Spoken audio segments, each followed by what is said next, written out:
The United States is quickly catching up to Canada when it comes to producing top talent at the NHL level. All-star, superstar players like Austin Matthews, the Hughes brothers, the Kachuk brothers. The list goes on and on. Even guys on my team, the Dallas Stars, like Jason Robertson, Thomas Harley, who was born in the U.S., even though he played for Canada at the faceoff. Jake Ottinger, of course. These are players that are the best of the best in the league, and they're from America.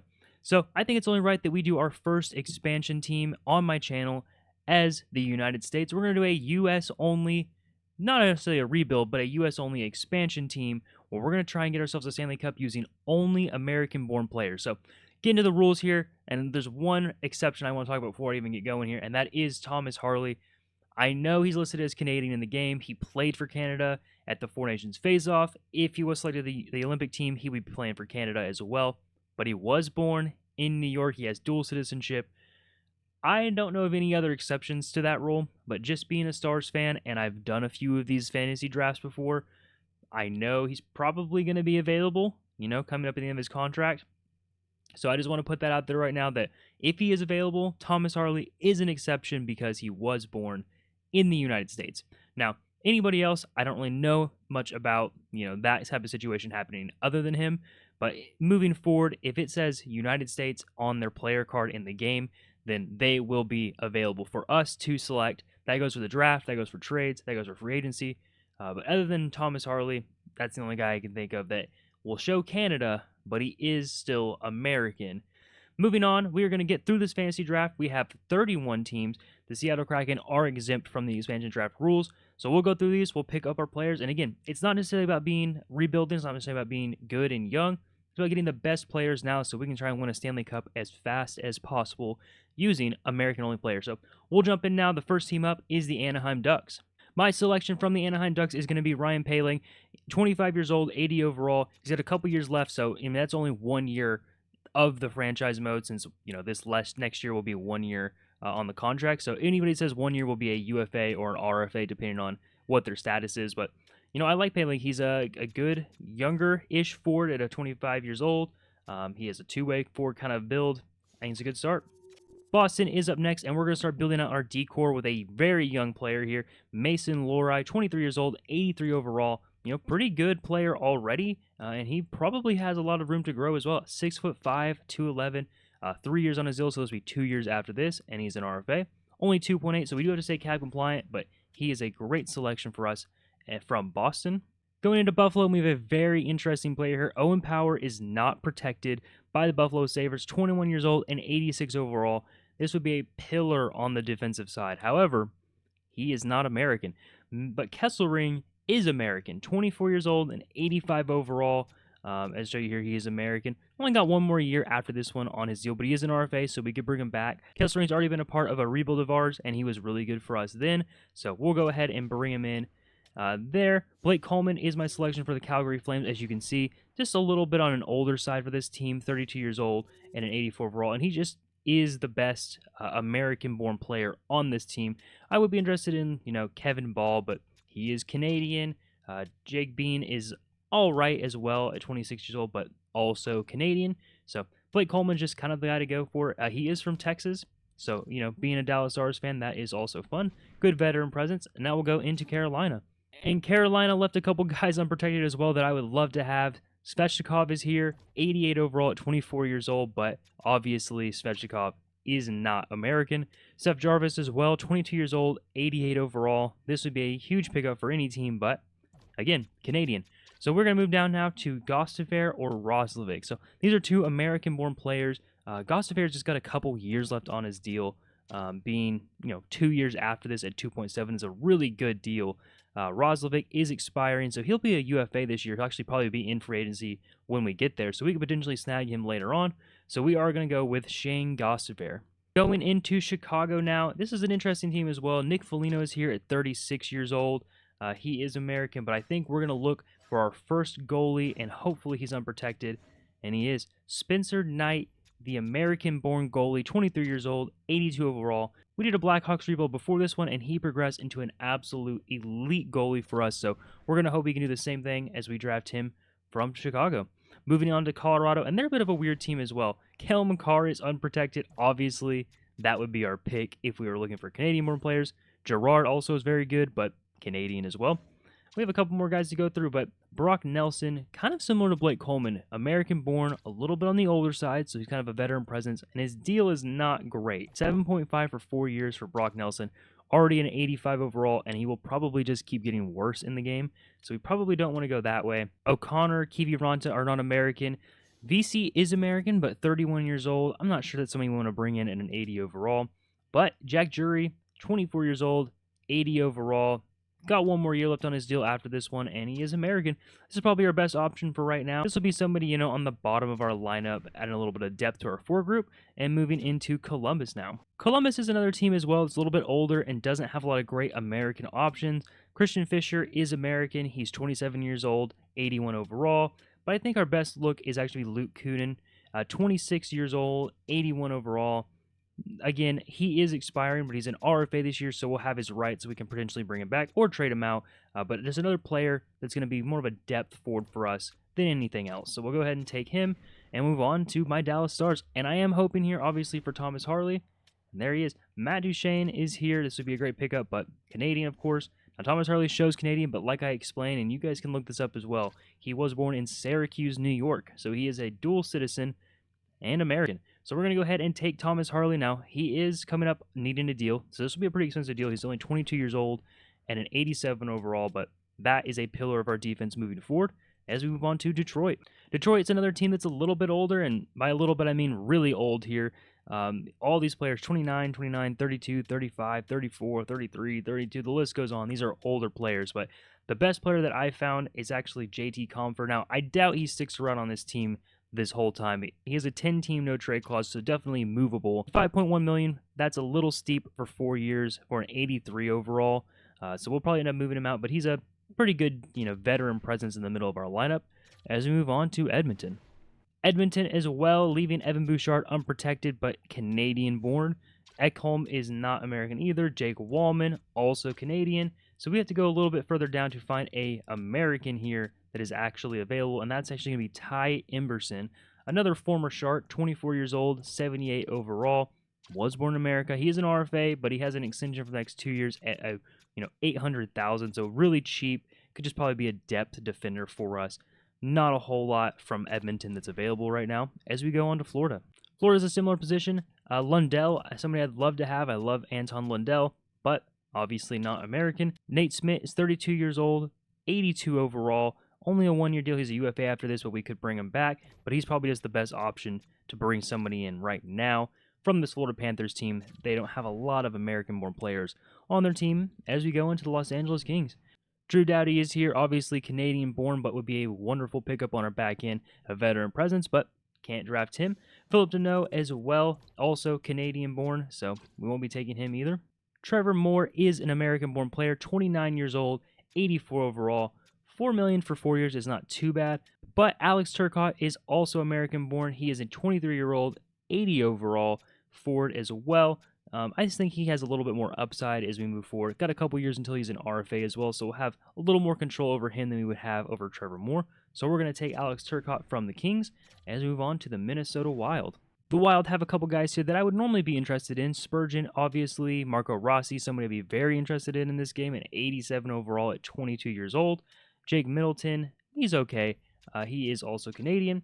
Tarasenko, obviously not American. We have to go down to actually Zach Bogosian, 33-year-old, 81 overall. He's got one more year left after this, so he could probably just be a good depth defender for us.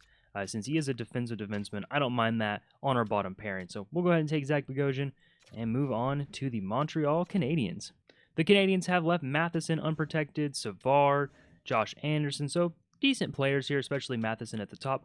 But we're actually going to look at our second goalie now. It's going to be the young Caden Primo, 24 years old, 78 overall. Now, he is a RFA after this year, so we would have to bring him back, but he just is the best option to bring a little bit of young depth into our goalie room. The Nashville Predators are another team that don't have a lot of American-born options. O'Reilly, Holla, Bunting, Barron, all not American. We just have to go down to Cole Smith to find the first American-born player here. He's 28 years old, an 80 overall player. So not too bad, but probably not a great option for us. I think the player we're going to go with actually is a little bit younger, and on the defensive side, Nick Blankenberg is an American-born defenseman, 26 years old. He is undersized, 5'9".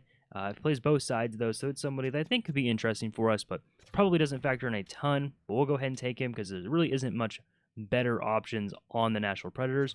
Moving on to the New Jersey Devils, and they have left both Brett Pesce and Dougie Hamilton unprotected in the fantasy draft. Obviously, Hamilton is not American-born, but Brett Pesce is American. 6 years, $5.5 million. I'll take that every day. 29 years old and 87 overall. This is a great pickup, pairing really well. Thomas Harley plays on the left side. He could potentially play on the right side for us, but he just is a really good defenseman. We don't have to look any further than the second guy on the list here. And move on to the New York Islanders. Anders Lee is an American-born player, but that contract's a little steep, 6.8 for 2 years for an 85 overall 33-year-old. Not really something I'm interested in. And Palmieri, also American, kind of a similar situation though, 33 years old, a little bit of a steep contract, but it expired, so he'd be a UFA, so he might be available, in the free agency period when we move forward. So probably not going to draft him. Pajot obviously is not American, as he's Canadian-born. Sezikis. I think we have to go down a little bit further till we find Scott Perunovich, a 25-year-old, 80 overall. Now, he is an RFA, so we'll have to bring him back. But being an American-born offensive defenseman, that could bring us a little bit of something as we move forward in the rebuild. So we'll go ahead and select him.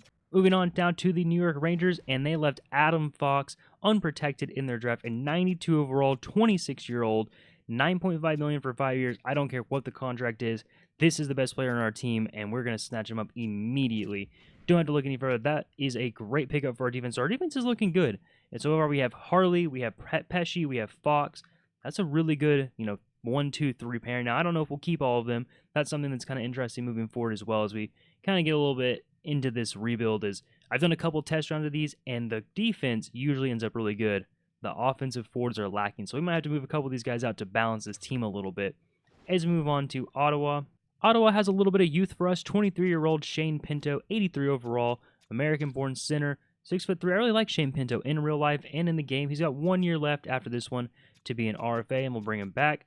But I think this is a pretty good pickup. Bring a little bit of youth down our lineup as we move on to the Philadelphia Flyers. The Flyers don't have a lot of great options. Yegor Zamula is here, 24 years old, obviously not an American-born player. Noah Cates as well, 25 years old and 82, but I don't know if this is somebody we're looking for just with $40 million for the next 5 years. That's pretty steep for an 82 overall. I think the guy we're looking at is Garnet Hathaway. Only 1 year, but he has a $2.4 million extension after this year. So not too bad of a contract, much better than $4 million. Even though he's a little bit older, so he probably won't get much better. But this is someone who can play down our lineup a little bit more. Being a grinder, he can be on the third, fourth line. But I think he'll be fine there. So we'll go ahead and bring in Garnet Hathaway. Moving on to the Pittsburgh Penguins now. Again, another team that doesn't have a great option for us. I think our best option is actually going to be Blake Lizotte, 26 years old and 80 overall. So another kind of depth piece for us. Somebody who's going to be probably projecting in the third, fourth line for us right now. But, we can always have good depth and be pretty young on the depth side as well. So we'll bring in Blake Lizotte and move on to the San Jose Sharks. San Jose is a team that doesn't have a lot to offer in real life, so when you go down this list, obviously you're not surprised to see lower overalls. I actually think our best option is going to be down pretty far on the list. It's going to be Walker Duehr, just 26 years old, a 78 overall defenseman. He's an RFA, so we could bring him back, we could just qualify him, or we could trade him out. We have his rights. We'll go ahead and take that as just a depth piece for us. Moving on to the St. Louis Blues. The Blues do have Cam Fowler, but just looking at the way our defense is shaking out right now, I don't see a really good spot for Cam Fowler to be on this team. So we'll look down a little bit further. Torrey Krug is American as well. Again, though, it's just kind of the same situation, only his contract's a lot worse at $6.3 million for the next 3 years at 33 years old. If I want to bring in a little bit of youth, I'll have to go down the lineup a little bit, and by a little bit, I mean quite a bit, all the way to the bottom. But it's a 22-year-old prospect, top 9. This will be kind of our first real prospect player, somebody who progresses, could potentially progress and make the lineup in a couple years. So we'll bring him in and just kind of be a, an AHL player for right now. Moving on to the Tampa Bay Lightning. And the Lightning's best thing to offer is going to be right at the top here. Ryan McDonough, a 35-year-old, 85 overall, 6.4 for the next 2 years. Is a little steep just for the salary cap right now, but a 12-team no-trade clause, we could definitely move him out if we wanted to. But we'll go ahead and bring in Ryan McDonough, and that will, probably be our I don't know, middle pair, bottom pair defenseman for us. As we move on to the Toronto Maple Leafs, obviously I would love to get Austin Matthews here, but they protect him, obviously. I shouldn't say obviously, Adam Fox was unprotected, so anything's possible here. And for the Toronto Maple Leafs, we're actually going to jump to the goalie selection and grab ourselves another goalie. 84 overall, 30-year-old Anthony Stolarz. 2.5 for 2 years is not too bad. Even if he ends up being a backup for us, that's pretty good. Moving on to the Utah Hockey Club. Utah, another team that just doesn't have a ton to offer, whether that be youth or it be good overall. So let's go down the lineup a little bit to find Kyler Yamamoto, 25 years old, so he has a little bit of room to grow. Very undersized, though, 5'8" at a 75 overall. Might not be somebody that really factors in, and he is an RFA, so we'll have to bring him back if we want to keep him, but that is really the best thing to offer from Utah right now. As we move on to the Vancouver Canucks, we are starting to scrape the bottom of the barrel here. Philip Hronik is not available to us, but he is unprotected here. Obviously not American born. Marcus Pettersson, also not American, so he is not available. Philip Hedl, not American. Kiefer Sherwood is available for us, a 29-year-old, 83 overall, only 1.5 for the next 2 years. We'll go ahead and bring on Kiefer Sherwood just to be another kind of depth piece for us. So you're kind of getting the trend here. We're bringing in a lot of guys that are middle to bottom on the four group. We have a lot of high-value defensemen, just not a lot of, good forwards. As we move on to the Vegas Golden Knights, they got a couple guys that normally I'd love to bring in. Shea Theodore, a terrific defenseman from Canada. Pavel Dorofeev from Russia, I'd love to bring him in, but can't get him. Will Karlsson as well, 31 years old, but obviously not American. And probably our worst selection so far from the Vegas Golden Knights, we're going to bring in Tanner Latzinski, just a 27-year-old AHL player. They just really don't have anything for us to offer with this American-born, so we'll have to take what they have. As we move on to the Washington Capitals, and they have somebody that we can definitely take. John Carlson, one of the best American-born defensemen of recent years, plays the right side, $8 million for the next 2 years, so he is coming up, and so he'll probably be a big trade piece for us, if I had to say, just right off the bat. 10-team no-trade clause, so he's definitely movable, but a wonderful pickup here on the defensive side, and our defense continues to get better, while the four group's lacking a little bit. And with our final pick in the draft, we have the Winnipeg Jets here. They have a lot of decent players as well. Cole Perfetti would be a wonderful pickup at 22 years old, but not available. Nemestikov, not available. Tanev, not available. Luke Shin, not available. Colin Miller's Canadian. But Alex Iafallo is an American-born player, 30 years old and 82 overall. Just another, depth. But he is going to be here for a little bit. A $3.6 million extension for him kicks in. Now, no trade clause, so he could be shipped out, but that is somebody, again, another middle of the lineup forward for us, so we'll go ahead and take him, and that will finish up our draft. And that will finish us out. A player from every team will complete the fantasy draft, and we're going to go ahead and sim forward now. I think there's an entry draft that we won't know a whole lot about the prospects since it's right at the beginning. Haven't had a chance to scout them yet, so we'll go ahead and just sim through that one. I'll take American-born players, of course. Then we'll take a look at the line, see where we stack up, and start making some moves as we're trying to get to a Stanley Cup contender as fast as possible. Here is our entire fantasy draft. You can take a look at it now. Obviously, the big picks, Spencer Knight's huge. Thomas Harley, obviously on the defensive side. Adam Fox. Pesci is huge. So we have a lot of good players that we can bring in and start, building this team up a little bit. If you take a look at this, you'll notice the forward is definitely the weak spot, and that has been the case for every one of these fantasy drafts that I did testing this concept out. So we're going to have to move some players around and try and get, good forwards in and make this a competitive team. And we are at the re-sign period, so we're going to jump in and take a look at the contracts we need to bring back, and we'll get a little sneak peek at our team here. Obviously not set up in lines, but we can go through every position here. Our centers are pretty weak. Blake Coleman's our best center in 84 overall. Comfer here at an 83. Pinto an 83. Drury an 80. Lazat's an 80. Paling an 80 as well, with Turcotte right below him, so a lot of low 80 centers and wingers here for us. As we move on to the left wing, Sherwood's our best left wing at an 83. I have followed right behind him at an 82. And the same story for the right wing. Garnet Hathaway is our best right wing, 81 overall. The forward is rough right now, but the defense is looking great. Adam Fox on the top pairing obviously is our best player at a 92 overall. Carlson an 89. Thomas Harley, Brett Pesci is our top four. An unreal top four, really. Gossesfair and Kesselring being our bottom pair defenseman is ridiculous. McDonough is here at an 85. Lorite an 83. Nate Schmidt, unsigned, but he's an 82 overall. Bogosian's an 81. Perunovic's an 80. So there's a lot of players here that we're going to move out on this defense, and I think the obvious ones, we'll just highlight them right now. John Carlson, 34 years old. His value is as high as it's probably ever going to be, and his contract expires next year, so I would imagine he's on the way out for us. Maybe somebody like Brett Pesce as well, potentially in the future. He has a no trade clause right now. Gostisbehere at 2.7 is a really good contract, so we'll obviously keep him around. Kesselring is going to be a little complicated at being an RFA. We'll have to take a look at our money. McDonough, similar situation. He's probably on the way out as well. I think Carlson and McDonough are the two that I would be willing to trade to bolster this 4 group as well. And looking at the goalies, obviously Stolars and Knight are our top 2. I'd be looking at Stolars to be the starter this first year, and then Spencer Knight coming up behind him. Hopefully, he can progress the same way he did for the Chicago Blackhawks in our original rebuild. And then we have a couple of depth goalies as well in our AHL system. So the guys we're going to bring back right now that need contracts, obviously, there's only a couple that need them. Yamamoto, Dewar are both RFAs, but they're at the top of my list. Nate Schmidt, probably not. Just we don't need him on defense. Perunovic, being 25 years old and an 80 overall, and being an offensive D is somebody we kind of need right now. So we'll go ahead and probably bring him back and Dewar as well, being so young. So I think the only guy we're going to let walk right off the bat is going to be Nate Schmidt. We're going to work on deals for the rest of these guys, but they're not going to be very big deals, so I'm just going to go ahead and take care of those.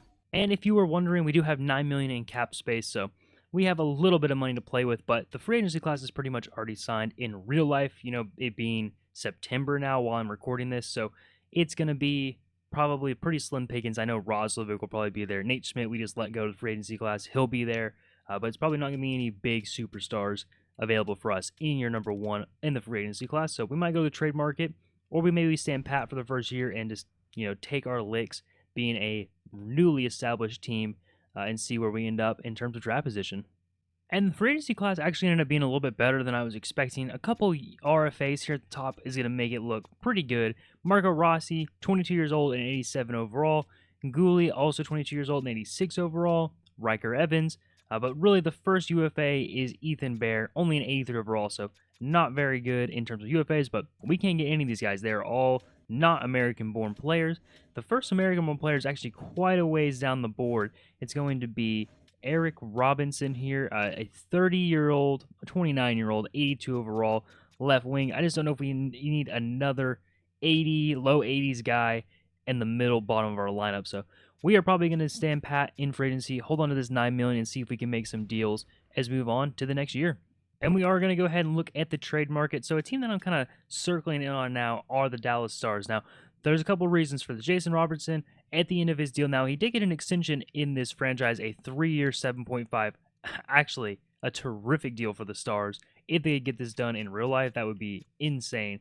But Jason Robertson is a player that has kind of been circling around the trade rumors in real life. I'd like to kind of, explore that option in the game. Now, another reason I'm looking at the Dallas Stars is we took Thomas Harley for him, and they are thin on defense. Miro Heiskanen obviously is here at 91. Lindell at an 86. After that, it's not good. Labushkin, Lundqvist, Capobianco at a 77. Bischel at a 76. Probably a little underrated in the game. Goliachanik is a 76 as well. I mean, just not good. So, potentially, maybe we can make a deal that can help both of us out here. We can try and pry away, a potential scoring superstar for our team, somebody we really need in terms of scoring, and in turn, maybe get them a little help on the defensive side since we are a little in excess of defenders. John Carlson is willing to go to Dallas. Somebody they're interested in. A little bit more expensive, only like $250,000 more for them, so it's really not too much on the, the salary cap issue, but maybe we can work something out here and give them a little bit more help on the defensive side. So here's what I'm trying to do. John Carlson, Zach Bogosian's 2 defenders for them, and a 3rd-round pick over to the Dallas Stars for Jason Robertson. Again, a superstar forward for us that we desperately need in this franchise. We'll go ahead and send this over, see what they say, and they're willing to do that. I don't know if it does it long-term for them, but in real life, it could have a little bit of an issue with Jason Robertson moving forward, depending on what they decide to do. But that, for us, brings a huge forward option. Obviously, not enough. The forwards are still really bad, but we finally have at least a good player on the forward group. Jason Robertson, one of the better scoring Americans in the league. And signed to a pretty good deal. 4 years, essentially, for $7.75. Not bad at all. No trade clauses either, so if things get really bad, we could ship him out.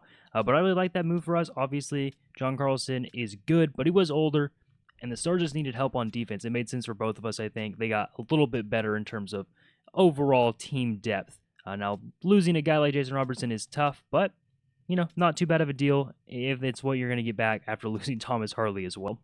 And continuing on the trade block, and we're actually going to make a little bit of a fun move here. Nick Robertson, brother of Jason Robertson, is available. He's pretty young, 22 years old, undersized, obviously, at 5'9", 81, very similar to what we have going on here. He's just so much younger. So I'm going to see if I can't trade out some of our maybe older mid-level players. Somebody like a Kiefer Sherwood would be perfect for this deal. Maybe we can get this done. He's expiring at the end of this year. And, Robertson will need a contract, so they might be interested in doing this just straight up. And they are. A little bit of a worse player, but I think overall, fun storyline, having the brothers reunited. And then also, he's young. He's 22 years old. He still has time to progress into something that is pretty good for this team. We're going to send Nick Robertson over a 3-year, $1.6 million deal. Not a whole lot of money there, but hopefully he gets back to us soon. He's somebody that again, just kind of a depth piece right now, but getting a little bit younger. There's not a lot of, good American players that are on the trade block right now. Both the Tkachuk brothers obviously have no move clauses, so that's not even possible. The Hughes brothers as well. Jack is obviously locked up with the Devils for a while. Luke is coming up and potentially could snag him away if possible, but I think Quinn, probably our best option. If he becomes a free agent at some point, he could potentially be somebody we target in free agency. But I would just kind of like to get younger right now. That's something that I'm working on. Logan Cooley would be a really good pickup for us. Only 1 year left on his deal as well. We'd have to sign him, obviously, pretty quickly. But 87 overall for a 20-year-old center to pair up with Jason Robertson, playmaker. This could definitely be the move. We'll see if we can get something done here and bring in a really talented player right off the bat. Looking at what we could give up for somebody like Logan Cooley, it would probably start with a defenseman, considering we have a little bit more of them. Kesselring, shipping him back to Utah would be fun, but he's 24 years old. I'd like to keep him if possible, but he is kind of coming up for a deal as well. We might not have a ton of money to sign it. That might not be a bad option. McDonough does not want to go to Utah. Can't say I blame him, but that would be a good option. We just can't send him out, so it might be Kesselring and a combination of draft picks and try and get this deal. And it's going to be tough. Logan Cooley is a good player, and he's valuable, of course. So we're going to have to work around that and see what all they want in terms of this deal. So it's going to be 2 second-round picks, a first-round pick, Drury and Kesselring for Logan Cooley, and that is enough to get it done. So Logan Cooley, we're going to have to sign him, and he could potentially be expensive, but Cooley and Robertson on the top line, that's a really good combination for us to start out rebuilding this team. The defense is already so good, so giving up somebody like Kesselring is possible for us, and we have a really good top line. Now, the rest of our depth on the forward group is not very good, but we're going to jump in now. Cooley does want an extension, which is really nice. We're going to jump in and see if we can't sign these guys to some long-term extensions. And Cooley really isn't that expensive. He wants 8.4 for 7 years, but I throw in a no-movement clause in year number 7. That's the first year he's eligible.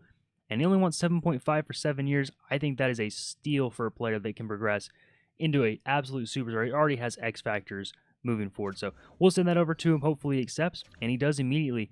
So that locks up Robertson and Cooley for about 4 years now at pretty good values, 7.5 and 7.5 for Robertson. Moving on now to Thomas Harley, a big piece for us as well we want to bring back. Only wants 3 years, $6.6 million. I wouldn't be opposed to doing something like this, but maybe I can go a little bit longer. I can throw in some no-move clauses and make this an enticing offer for him. So Thomas Harley at 6.85 for 5 years with a no-movement clause in year number 5. We'll send that over to him. He's not interested at right now, but he'll take a look at it and hopefully get back to us soon. McDonough, probably not going to resign him at the moment. Pinto, probably would be interested in Shane Pinto. Think he could progress into somebody who's pretty good for us. He is an RFA for 2 more years after this. I like to lock him up for both of those if possible. So maybe like a 2-year, $2.5 million deal over for Shane Pinto. He'll take a look at that one. Lazat, potentially. Paling, potentially as well, but not at this very moment. We'll look at goalies. We do have a couple goalies here. Stolars and Knight both need extensions. We'll take a look at what both of them want. Stolars wants 5 years, a $4.4 million deal. I just don't know about 5 years for this guy. With Spencer Knight potentially coming up pretty soon, this could be somebody that isn't really our starter for much longer, and 30 years old as well, he's going to start regressing. Spencer Knight, we'll take a look at what he wants. Being 23 years old, 2 years, 5.3 is a little expensive for what I want right now, but it'll end up as an RFA that gives a little bit of leverage. Maybe we can bring this down to like a, $5 million deal for Spencer Knight. And again, he can progress up into our starter. And we'll leave Stolars unsigned for right now. We'll come back. Potentially, Stolars is on the move this year. as Spencer Knight looks to take over for him at some point pretty soon. Thomas Harley has accepted our offer, and he will be back for a good amount of time. I think it's 5 years for him, and Shane Pinto back for a couple years as well. Nick Robertson, he accepted as well. That was a lower value offer for us. It's kind of a depth piece, but potentially could progress into something. So that is a really good round of initial trades and signings to set up our team a little more balanced. We were really heavy on defense. That adds some really good forwards to our group. As we move forward, we'll go ahead now and sim to the beginning of the year, take a look at our lines.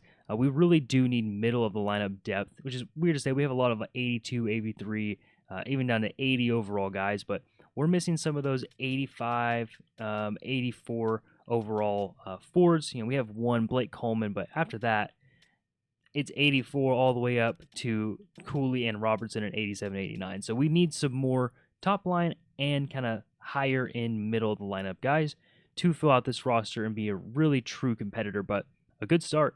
Adam Fox, Robertson, Cooley, Harley, that core four of players on defense and on the forward group is still really good right now for an expansion team especially. And we got them locked up for a good amount of time at a pretty cheap rate. So we should have a little bit of money moving forward. Maybe we take a run at Quinn Hughes if he becomes available at some point, or, we have money for free agency moving forward as well. So really happy with that. We'll move forward now to the beginning of the first season, take a look at our lines, and get this underway. Here are the lines for season number 1, and it's going to be a bit of a weird season, I think. We're going to have problems scoring. I just really don't see where the points come from besides the 1-2 punch of Cooley and Robertson. They're going to be on the top line with Blake Coleman. Not a great third option there. Iafallo, Pinto, and Hathaway make up probably the worst second line in the league. I am excited for Pinto, though. Still young, 23 years old. He's got a little bit to his game, two-way forward. I think he could be a good option for us down the middle.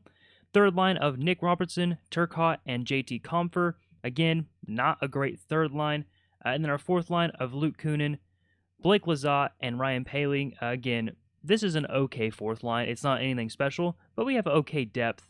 I think that's probably the strength of our team right now is that we don't have any terrible players. Looking for Turcotte probably and Pinto, guys to make progression here in this season. And Nick Robertson at 23 years old also could make some improvement. Only 5'9", but he has a little bit of room to grow as well. So looking at our defense, this is more the stronger point of our team. Harley and Fox on the top pairing is a very, very good top pairing. Pesce and Gostisbehere makes up a really good second pair, and McDonough and Lohrei make up a great third pair. So a really strong defense. Goalies are okay. Stolar's an 84. Knight is back up in an 82. Looking for some aggression from Spencer Knight as well. But I just think we're going to have problems scoring. And that's probably going to take us out of the playoffs. I mean, we can maybe compete for one if Jason Robertson and Logan Cooley have amazing years. But other than that, I have a really hard time seeing where the points are going to come from. We will be on the lookout at the trade deadline for some improvements to the middle six of our lineup and potentially the third option on the first line as well. Somebody who can play either wing because Robertson plays both sides as well. He's more natural on the left side, so I would be more interested in a right wing, but if it comes across, Robertson can stay on the right side. Overall, though, we just need to get better as a team. I think we have a lot of younger players that can progress, but we need to fill some holes. Hathaway can't be on our second line. Iafallo can't be on the second line. That's just where we're at right now. So we'll go ahead and sim forward now to the trade deadline of the first year. Take a look at what our record is and get into that and see if we have any more deals to make. At the trade deadline, we are clinging to the second wildcard spot. 29, 23, and 10 really is not that bad of a season so far, especially in our first year with the players that we have. We are 1 point above the Devils, 3 points above the Islanders, and really not that far from the bottom of the division with the Flyers at 54 points, us at 68. The Rangers lead our division with 81 points. The Golden Knights at 78 lead their division. Avalanche at 87, and the Panthers at 92 lead the Atlantic. So we'll go ahead and take a look now. I just want to get some general stats here about our entire team. So we're 7th in goals for. We're 16th in goals against, which that's surprising. I'd flip those around in my expectations. The power play is 6th in the league. Penalty kill is 12th. And then Robertson leads our team with 70 points. That is to be expected. That's probably our best scoring forward. That definitely is our best scoring forward. So we're going to go into this trade deadline now, and we're going to try and find some players. Now, we are barely in the playoffs right now. It would not surprise me if we missed the playoffs. So I'm not really going to go on any rentals unless I feel like we can bring them back and sign them long term. But we're going to be looking for some upgrades. We have to get better. Best way to do that for us is probably through the trade market. So we're going to go ahead and take a look around, see what we can find, and we'll go into this trade deadline being conservative buyers.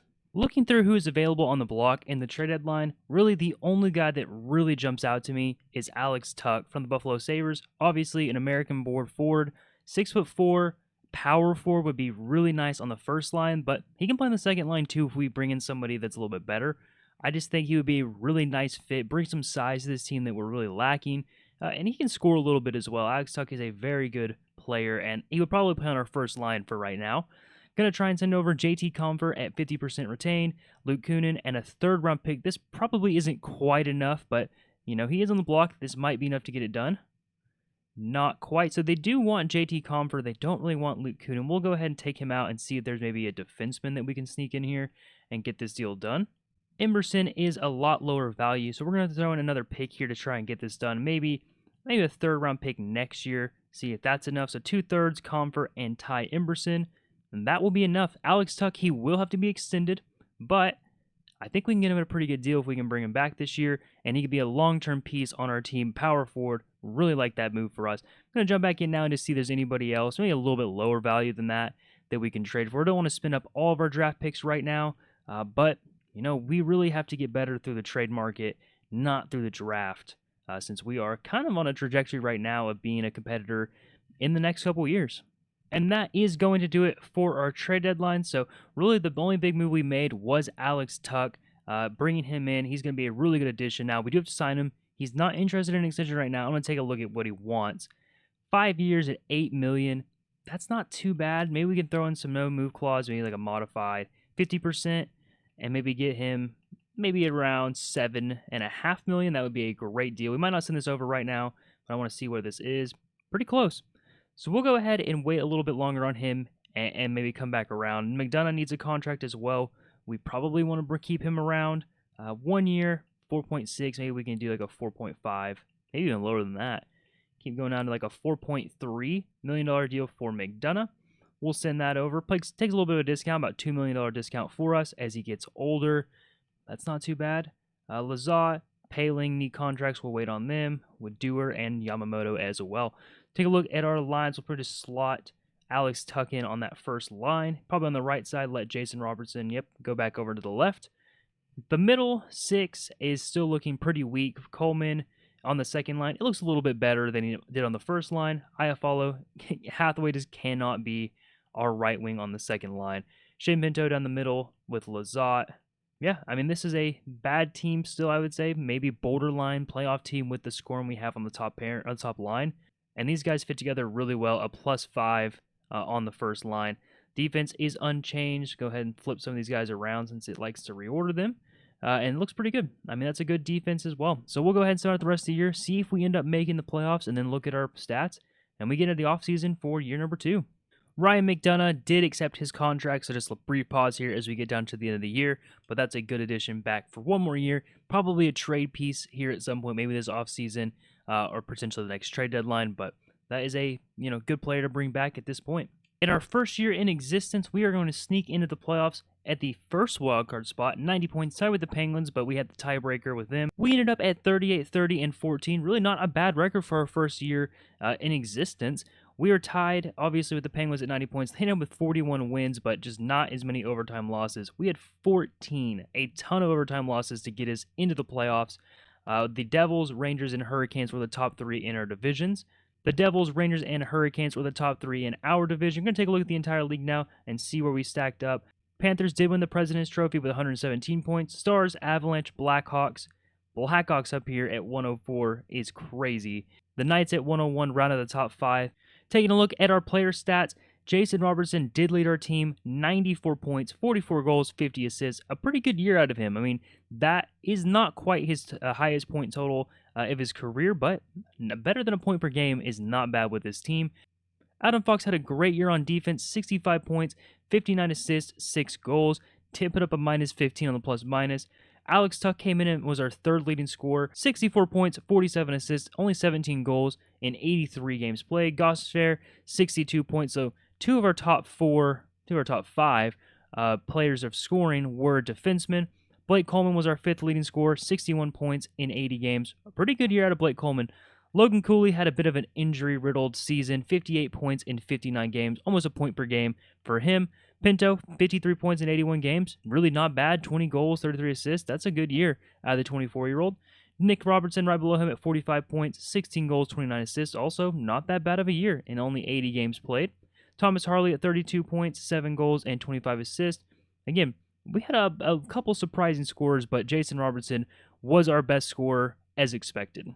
The goalies were good. Stolarz had 905 and a 302. Spencer Knight with a 909 and a 284. Not bad out of each of them. Stolarz had a bit of a shaky win-loss. 28 wins, 25 losses, 13 overtime losses. So he was good at getting us to overtime. Just couldn't quite put him away most of the time, it appears. But these are good seasons. They're not terrific, but they're not terrible either. And we'll take a look at the entire league now and see where we stacked up against the best of the best. Connor McDavid led the league with 107 points, 43 goals, 64 assists. Aho at 105, 41 goals, 64 assists. Marchand, a great year in Florida at 36 years old, 102 points, 53 goals, 49 assists. Makar, an insane year at a defenseman, 101 points, 19 goals, 82 assists. Mikko Rantanen rounds out the top 5, 100 points, 39 assists, 61 goals. And leading the league in goals was Rantanen with 61, Eichel at 55, Marchand 53, Matthews at 51, and McKinnon will round out the top 5 at 48. Goalies this year, Jake Ottinger was your most winning goalie. A 917 and a 255 is a really good year out of Jake Ottinger. Mackenzie Blackwood, also a good year, 918 and a 254, just a tick better than Ottinger in terms of the save percentage and goals against, but not quite as many wins. But Rossi put up a good year as well, 908 and a 278, not too bad. Hellebuck, a 914 and a 280 is a good year. Stuart Skinner, a 903 and a 307 will round out the top 5 in wins with 37. In terms of shutouts, Dustin will put up 9 shutouts, Ottinger at 7, Dostal, Merzlikins both had 6, and Ukko-Pekka Luukkonen had 5 to round out the top 5 in shutouts. And we will go ahead and jump into this first round series. It's going to be a quick 3-game sim that we're going to put together here. But we will win the first one. We win the second one as well. Alex Turcotte will be injured. We'll go ahead and let the head coach take care of that. We lose the third game 6-0. So Devils looking to get some momentum back and tie up this series at 2. But we will go up 3-1 against the New Jersey Devils in year number 1. We'll sim out the next game, see if we can close this one out, or see if they'll push us again. But we will win it in overtime. So all those overtime losses in the regular season are 2 overtime wins here. And we'll win our first playoff series in existence in our first year. Round number 2 will come against the New York Rangers, and we will sim out the first 3 games once again. See if we can make a miracle run here in our first year. We will lose 6-0. I'm going to go ahead and put Turcotte back in the lineup. So a 6-0 loss in game 1, a 3-1 win in game 2. We go into game number 3 now. We are up by 1. We're going to go ahead and take this in overtime as well. So another overtime win will put us up 2-1 as we go into game number 4. We will lose that game. They will tie it up at 2. So we go into a huge game 5, looking to take the lead in the series, and we'll win it 6-1. So a game 6, will the Rangers force a game 7 in the second round? They will not. Florida Panthers, the best team in the league. That will be a tough matchup for us in the Eastern Conference Finals, but we'll sim out the first 3 games, see where we land. A big blow in game 1 is Anthony Stolarz is going to get injured. We're going to have to call up a backup goalie here. A quick injury sent for Stolarz as he is back before the second game of the series. So we'll go ahead and insert him back in. So Spencer Knight, it was fun while it lasted. You got a little bit of a look at a starting goalie here in the playoffs. We'll go ahead and put Stolarz back in.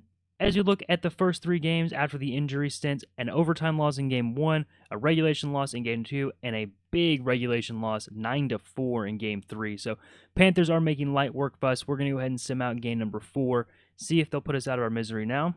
We'll win in overtime. Going to force another game. This would be a crazy comeback. We will lose to the Panthers in 5, but a great run here in our first year, making it all the way to the conference finals. We'll sim out the rest of the playoffs, see who wins the Stanley Cup, and then take a look at our stats leader for this really good run of our first year in the playoffs. The Colorado Avalanche are your Stanley Cup champions for this year. We'll go ahead and jump in and take a look at our stats for the playoffs, at the entire league stats for the playoffs. For the Americans, Jason Robertson led the team in points, 16 points in 16 games, 10 goals, 6 assists, a point per game out of him. Alex Tuch, also a point per game, as well as Adam Fox. Really good performance out of these three players at the top of our lineup. Logan Cooley was pretty good as well, 11 points in 16 games, 5 goals and 6 assists. And Gostisbehere will round out our top 5 with 11 points in 16 games. Really good performance out of him as well. Robertson obviously led our team in goals, 10 goals out of him. Blake Coleman with 7, Cooley with 5, Tuck and Gostisbehere both with 4. Pinto had a decent playoffs as well at 4 goals, 4 assists for 8 points. Going to take a look at our goalies now and see how they perform. Stolarz had a bit of a shaky run here, an 894 and a 381, 9 wins, 5 losses. Looks like Spencer Knight did get a couple games. He lost both of them, but he put up a 936 and a 250. I mean, that's great numbers. It just was not very good performances, apparently, by the team, as we lose both of them. Take a look at the entire league now and see who led the playoffs in terms of points and the goalies as well. Marchand went on another great run, 25 points in 19 games, but couldn't get it done. Nathan MacKinnon, likely your Conn Smythe winner, 24 points in 23 games, 14 goals, 10 assists. Barkov, 24 points in 19 games, a really good playoffs out of him. And Matthew Tkachuk rounds out the top 5, 22 points, 8 goals, 14 assists. Leading the league in goals for the playoffs was MacKinnon with 14, Verhaeghe with 11, Robertson was 3 at 10, so a good performance out of him. Barkov at 9, and Reinhart rounded the top 5 at 8. Mackenzie Blackwood was the Stanley Cup winning goalie at 921 and a 242. Really good playoffs out of him. Bobrovsky put up a 908 and a 288, but couldn't get it done in the Stanley Cup final. Stuart Skinner put up a 933 and a 217. Amazing performance out of him. Just his team couldn't quite get there. Stolarz an 894, a 381. Not a great playoffs. Probably the worst of these top goalies here, but he did put up 9 wins, so that puts him at number 4. And Shesterkin in the top 5 at 903 and a 328. Rounds us out with 6 wins. And that'll be it for the stats. We'll take a look at the awards now. Obviously, the Stanley Cup goes to the Colorado Avalanche. Art Ross will go to McDavid. Hart Memorial will go to Aho, so those are split up this year. Norris is going to go to Cale Makar. Lady Byng goes to Pasta. Calder will go to Celebrini. Conn Smythe to Nathan MacKinnon, as expected. Vezina will go to Jake Ottinger, as well as the Jennings. And the Masterton will go to Colton Parenko. Jack Adams goes to Allison in Chicago. Selke goes to Crosby. Ted Lindsay goes to Aho, and the Rocky Richard goes to Mikko Rantanen. And we will progress now into season number 2. We have a first-round pick in the draft, so we'll take a look at those prospects as we get a little bit closer. Maybe we take it, maybe we trade it away. You know, this is a team that we really don't have a lot of time to wait for draft picks, and we're trying to be good quickly in this rebuild, so not as much as a rebuild as much as it is just try and win a Stanley Cup.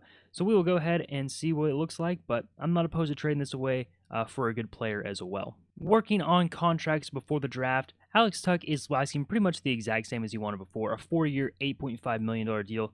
I am going to go into negotiations and see if maybe I can get this a little bit lower. I would like it around the $8 million range, and I'm not opposed to offering, no-move clauses or potentially modified no-move clauses if we can get him a little bit cheaper. So we'll go ahead and take care of that and see what the final offer looks like for him. Other than that, I am going to probably offer Blake Lizotte. Needs a contract. I'll probably offer him. It shouldn't be too expensive, as well as Paling. We have a lot of cap space, $15 million. Blankenberg's not going to be anything either. The big one here is the questions at goalie. Do we let Spencer Knight take over in an 82? Probably not quite ready yet. Or do we bring back, Anthony Stolarz for a 1-2 year deal and see if we can bridge this gap a little bit more? Stolarz, he shouldn't be too expensive, but Spencer Knight, a little bit of a raise. We kind of expect him to be taking over pretty soon, but is he quite ready yet? That's the question. So we'll jump into those contracts and see what we can get done. Here is the deal for Alex Tuch, a 4-year, $7.9 million deal, 21 team no trade clause, so a little bit more than half. We'll go ahead and send this over. I feel pretty good about this if we can get it done, and he signs immediately. That's Alex Tuch locked up long-term for us. First or second line player at that salary, that's a really good deal for a player of his caliber. Moving on to the next guys. Now, these should be pretty quick signings. Blake Lizotte, he shouldn't want very much at all. Yeah, $1 million for 2 years. I'm comfortable with that. Do we need him? Probably not, but we'll keep him around. He's relatively young, still at 27. Ryan Paling is still pretty young at 26 years old, and he shouldn't want a lot either. Yeah, $1.5 million. We'll do a 1.55 for him, and that should be enough to bring him back. He'll take a look at it. Blankenberg, I'll go ahead and bring him back just as a depth piece. Just don't know what our defense is going to look like right now, so going to send that over to him as well. And then we move on to the big decision now. Spencer Knight at an 82 overall, probably just not quite ready yet, but the question is, what does Anthony Stolarz want? Stolarz is looking for a 3-year, $4.4 million deal. That's really not that expensive, but I'd love to get him maybe a little bit cheaper than that. I'm just not sure if he will be interested in that. I might enter a negotiation with him as well and see what we can get done. The offer for Anthony Stolarz is going to be a 3-year, $4 million deal with a modified no trades clause. It'll be 17 teams. So I think this is an acceptable deal. We can move him out once Spencer Knight really starts taking over the reins for him. And the spring keeps him around for a little bit. He was really dead set on that 3rd year. So we'll send that over, and he accepts it. So he is not unmovable. That's important for me as well. He could be a backup, a pretty good backup as well if he sticks at this overall. But he will be movable in the future if Spencer Knight does start really coming on and taking over. And that finishes up our contract. So like I said, moving forward to the draft and take a look at our draft picks. We do have a first-round pick this year, so we'll go ahead and get through that. I'm not opposed to trading it away. Paling is back. Blankenberg is back as well. So that's the last of our contracts. So we have the 30th overall pick as we made it to the conference finals. So really not a high-value pick. However, there is no United States-born players in the first, basically, 2 rounds. First U.S. player is 57th ranked, so we are not going to be taking this pick in the first round. We will be trading it away to find us an American player that is in the NHL right now. So we'll go ahead and take a look around, see what I can find. With the first round pick that we have, we're going to try and stay young, a prospect kind of player. At 21 years old, Cutter Gauthier is already an 83, so he's, well on his way to not being a prospect anymore. But a power forward, this would be a really good pickup for us. Young guy who can progress on this team. We're going to send over Ryan McDonough, just coming into the last year of his deal, a 4th and a 2nd round pick a few years down the road. Going to send this over, see if it's enough. Not quite. I'm comfortable throwing in another, another pick this year, maybe a 5th round pick, see if this is enough. Not quite, just need to sweeten it a touch, so maybe a 4th round pick next year is enough to get it done. And it is. Cutter Gauthier, 21 years old, already an 83. This will be a huge addition now. That leaves a little bit of a hole on our defense, but I'm not too worried about that. We can bring some people in the free agency period to bring in and replace Ryan McDonough. We also have Scott Perunovich coming up. He was just kind of on his way out, 35 years old, was going to start getting worse and losing value for us. So this is a good player. Now we have 162. I can't imagine there'll be anything here, so I'm just going to make sure we select American-born players, and then we'll be done with the draft. So we'll go ahead and select Quenneville here. He is a gem, a low elite. Not too bad for this far in the draft in round number 5. But that'll be it for the draft. We will go ahead and go into season number 2, get ready for the offseason. Our re-sign list this year really isn't that bad because we've been out in front of the contracts a little bit. Dewar, Lazinski, Yamamoto, and Dickinson are really the only guys that we need to re-sign here. I'm probably not going to bring any of these guys back unless they want a 2-way deal. I think Dewar's probably the only one that wants a 1-way deal. Yeah, 2 years, $1.4 million for a 78 overall 27-year-old is probably just not something we want to do right now. We're a little tight for cash, $3.7 million. That's a little low. Lazinski probably wants a 2-way deal. He's 28 years old. He's probably a fine option for us. We don't have a lot of AHL players just because we're a new franchise, so we'll go ahead and bring back the ones that we can. Spencer Knight did go up to an 84 overall, so he's going to take over the starting job this year. Stolarz probably on the block pretty soon. I know we just re-signed him, but that was kind of an insurance policy if Spencer Knight didn't start getting better. It seems like he's starting to get up there a little bit, so we might be trading Stolarz out at some point and making some room there. And that is it. I mean, looking at our contracts, Gostisbehere at 2.7, he's probably going to want a pretty big raise at an 87 overall in the game. He's likely on his way back. We probably don't have the money to bring him back, and he should have a pretty high value for us, so that might be a good trade piece. Coleman's going to need a new contract as well. I just can't see us bringing him back if he wants more than what he currently makes, so he might be on his way out as well. Lorai, probably end up bringing back Lorai. He's still pretty young and would be a good piece for this defense, especially if we trade away Gostisbehere. Hathaway likely walks. Other than that, Turcotte, Kunin, I mean, these are pretty low on the depth chart guys that we can take a look at next year. Going to sign some of these contracts just to bring in some AHLers, and then we'll move on to free agency. And that'll do it on our re-sign period. We're going to go ahead and go into free agency now, take a look at who's around. We don't have a ton of money. We'll see our available space here as we get into this free agency period. It's $3.7 million, so not going to have a ton of money to go re-sign some of these guys. I mean, John Carlson's here wanting $10 million a year. He is a 90 overall, so that, I mean, not in the cards for us, but still hanging around pretty good. We'll take a look around at some of these options and maybe look and see if there's a cheap option for us to bring in. Obviously looking for U.S.-born players for this team. There really aren't many good young options here. I think probably our best choice is going to be Kiefer Sherwood, 30 years old at an 84 overall. He wants $3.8 million, but what I'm really interested in is his physical. 5-star physical, 95 aggressiveness with 97 body checking.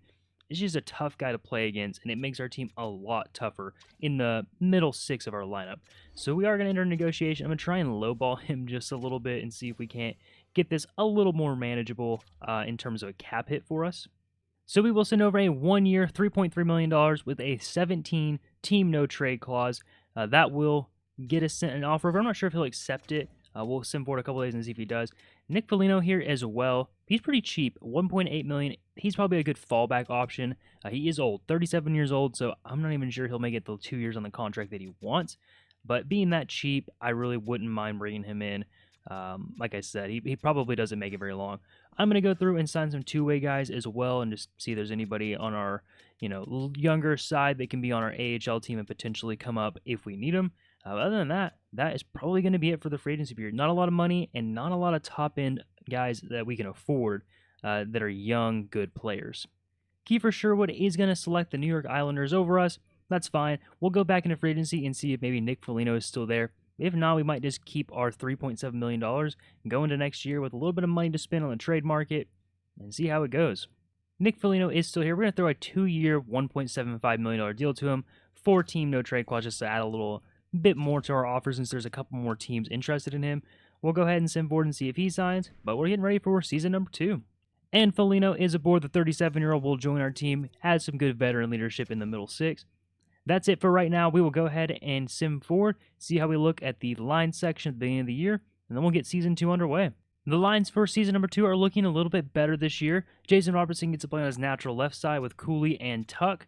That's a +5 in chemistry on that first line. Really good, and they're looking to get even better. The second line, Cutter Gauthier, also 21 years old, Shane Pinto, and Nick Robertson. A lot of good progression from each of these guys. I have really high expectations for Gauthier in this offense. Shane Pinto getting better, already up to an 86, and Nick Robertson obviously have a couple overall as well. I'm not convinced he's a long-term second-line option for us, but he's our best option right now, and he's getting a little bit better. Turcotte, Coleman, and Iafallo on the third line. Coleman I like a lot more the further he gets down the lineup. Paling, Foligno, and Hathaway on the fourth line is really not bad. That's a pretty good depth line there. I think our weakness is still looking for that higher overall on the second line, maybe a little more progression on our first line, but the defense is strong. Adam Fox up to a 93, Thomas Harley an 88, Gostisbehere and Pesce both at an 87 and 86, Mason Lohrei 83 with Scott Perunovich at an 81. I really like these defensive lines. Gostisbehere is likely out after this year, his contract's being up, and I've already taken a look. He wants quite a bit of money, so it's likely that he's going to be on the move. So we might be trying to bring in somebody who is a little bit younger in this position as well to fill in that second line. Or maybe it's Lohrei's time to step up. He also needs a contract, though, so we'll see what he's looking for. And Spencer Knight will take the reins as the starting goalie, an 86 overall at 24 years old. He's progressing pretty well. Stolar's at an 84, not bad at a 31-year-old goalie. But these two guys hanging right around the mid-80s. You probably don't need both of them. They make a little over $4 million apiece, so we could probably get a little bit cheaper and stay around the same overall, maybe a little bit lower than this. But that'll save us some cap space as we don't need both of these guys in that same range. But not a bad 1-2 combo to have at this moment. So we're going to go ahead and sim forward now to the trade deadline, see what we got going on. At the trade deadline this year, we are actually best in our division, 39, 16, and 7. That's 85 points, and by a wide margin, we're first. The Flyers at 78 points are second, so this is a pretty good season out of us. Panthers lead their division in the Atlantic with 84 points. The Stars at 81. The Golden Knights at 83. We're actually the best team in the league right now. That's surprising. So we're going to take a look at our stats now. Not necessarily player stats, but just overall team stats.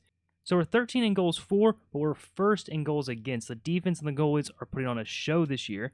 Power play is 5th. Penalty kill is 16th. Jason Robertson leads our team with 82 points already. It's a good year so far for Robertson.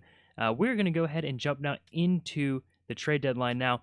We are going to be buyers again. Being first in the league, I feel like we have to be pretty aggressive buyers as well. Gostisbehere on the last year of his deal, I'd like to trade him out, but we have to be a little careful not to disrupt the defense and the goalies right now with how good they're playing. So the first trade we're going to try and swing is going to be Mason Lohrei and a 7th-round pick over to the Anaheim Ducks for Jackson Lacombe. Same overall, pretty close to the same age, exactly the same age. Lacombe is just making a little bit less than what Lohrei is going to ask for. And for the next 3 years, Lacombe has a pretty good contract for us now. We'll have to sign him once we get there, and potentially he could be pretty good. But he fits in all of our defensive pairings. He's American. This would be a good deal for us if we can get this done. and they will accept that. So that's just a little bit longer term deal for us in terms of, a couple years, and Lorai just wanting about that $4 or $5 million range when I checked. So that is a pretty solid deal for us right off the bat. The next deal we're going to try and make is Gostisbehere over the Carolina Hurricanes for Keandre Miller and a second-round pick. Gostisbehere is expiring. He's an 86. He's a little bit better than Miller, who's only an 84. And Miller's contract's a little steep at 6.5, and that's not too bad for 6 years. A modified no-trade clause, it's 10 teams, so not a big deal. Try and get a second-round pick out of this as well. Going to send that over, and they accept it. So we got a second-round pick, a little more ammunition for us to work with. And we got a defenseman that's going to be signed long-term for us. So that's a pretty good value for Gostisbehere, somebody who is, 35 years old at this point and has been injured pretty much all year. That makes our defense look really stout. Fox, Harley, Pesce, Miller, Lacombe on the third pairing with Perunovic. We do need a 7D. Blankenberg's just not quite getting it done, so I'm going to find one of those in the next hour or so. And that'll be it for our trade deadline. Made a good move. I think potentially would like to move out Coleman as well if I have enough time, but maybe ship out Coleman for that 7D and some pigs. We'll see. And our 7D is going to be Eric Johnson. I went ahead and shipped out Blankenberg for him. Going to look now for Blake Coleman and see if there's a deal for him anywhere. And our 7D will be for Eric Johnson. I went ahead and shipped out Blankenberg for him. He's just a defensive defenseman, fits us a little bit more, and a $1.7 million deal is fine for him. So that is going to be it for our trade deadline.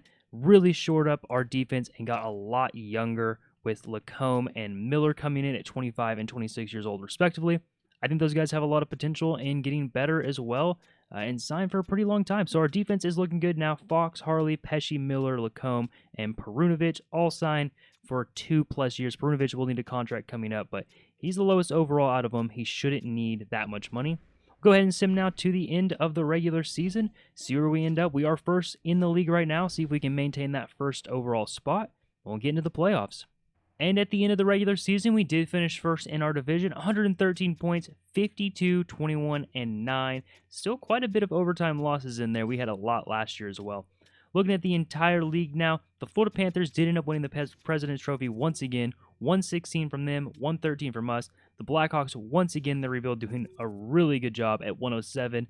Bruins at 104, and the Lightning at 104 as well.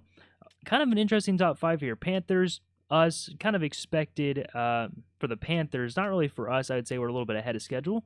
Blackhawks is definitely ahead of schedule. Bruins are a team in real life that seem to be on the downfall. And the Lightning are kind of kicking around in real life, but definitely not a top 5 team in the league this last season. And, they might be getting a little bit older. It might not be a top 5 team for a little bit now. I think they're still probably a playoff team this upcoming year. But that being said, interesting top 5. I mean, the Blues, the Flyers at 6 and 7 are interesting as well. So what a weird year. We did have Jason Robertson lead our team in points, 104 points. Again, not quite his, 108 is his high in the season for the Dallas Stars. Did put up 55 goals and 49 assists for us. Missed a couple games at the end of the season, only played 77, so maybe he would have broken his record if he played all 82. Logan Cooley did play all 82 and put up a 90-point season. Really good season out of him, 66 assists, 24 goals. Adam Fox led our defense and was third in scoring on our team at 86 points in 79 games, over a point per game from Adam Fox, 73 assists, 13 goals. Alex Tuck, really good season as well, 83 points in 82 games, a little over a point per game per season. Shane Pinto at 43. It falls off a little bit after that. Pinto at 43, Gauthier at 40, Harley at 38, Robertson at 36. Only put up 15 goals out of a sniper on that second line, so not a terrific year out of Robertson, but not too bad. Also, that second line is negative, though. Pinto a -2, Gauthier a -10, Robertson a -5. Something to keep an eye on for sure. Might need to switch that around if we are losing in the playoffs. But our goalies were good this year. Spencer Knight put up a .916 and a .272. A really good year of Spencer Knight. 37 wins. Stolarz a .913 and a .284. A terrific backup year as well. 15 wins in 27 games played. 3 shutouts for Knight. Not a lot of shutouts for Knight with only 3, but that's still a really good year in terms of save percentage and goals against, and definitely wins as well. Looking at the entire league, Sam Reinhart put up 120 points in 82 games, 39 goals, 81 assists. Pasta put up 116, 63 goals, 53 assists. Barkov 116, 41 goals, 75 assists. Kachuk at 107, 46 goals, 61 assists. And Robertson rounds to the top 5, 104 points, 55 goals, 49 assists. That should put him pretty high on the goals as well. That will put him 4th as well. Pasta put at 63, he'll win the Rocket Richard. Matthews at 56, Bedard at 55. Let's take a look at Bedard, a 95 overall already at 20 years old. Jason Robertson put up 55, obviously, and then Connor McDavid at 52 rounds out the top 5. In terms of goalies, Bob Roski was the most winning goalie in the league. A 905 and a 281 is a fine season out of Bob. Jake Ottinger put up a 909 and a 283. Pretty good season out of Ottinger, nothing fantastic. Vasilevsky at 911 and a 273 is pretty good as well. Sam Harrison, 913 and a 286 for the 26-year-old Flyer. Only an 83 overall, so definitely had a great year, outperformed his rating. Logan Thompson runs out the top 5 at a 918 or 273, just below him, Spencer Knight. So that'll be it for these stats. We are going to face the New York Rangers in round 1. That's Adam Fox's old team. We'll go ahead and sim out the first 3 games, see how it goes. Immediately in the first game, Thomas Harley will get injured. We'll have the head coach replace him, but that is going to be a tough loss for us. We do win 4-1 in the first game, a overtime loss in game number 2. Scott Prunovich is back, so I'm going to go ahead and insert him back into the lineup. Game 3 is a 2-1 loss as well, so a big game 4 here. Do not want to go down 3-1 against the Rangers in this series. And we will. A 3-0 loss against the Rangers will put us on the brink of elimination in the first round after being second in the league, but a tough injury immediately, and that will be it. So a 4-1 win in the series for the Rangers. We'll go ahead and sim out the rest of the playoffs, let our team see who leads the entire league, see who takes home the Stanley Cup this year. But a pretty good season number 2. I know we lost in the first round, but we made some progress. You know, we definitely aren't expected to be winning the Stanley Cup this year. We still have some holes to fill, but I think we got a little bit better, and we should be closer next year.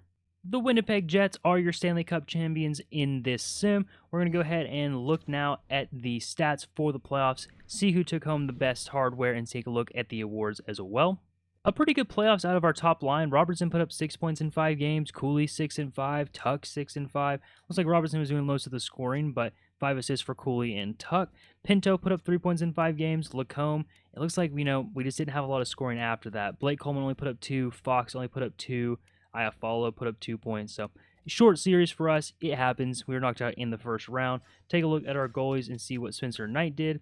I mean, he tried his best, a 925 and a 257. It just wasn't quite enough, but, I mean, those are fantastic numbers in the playoffs.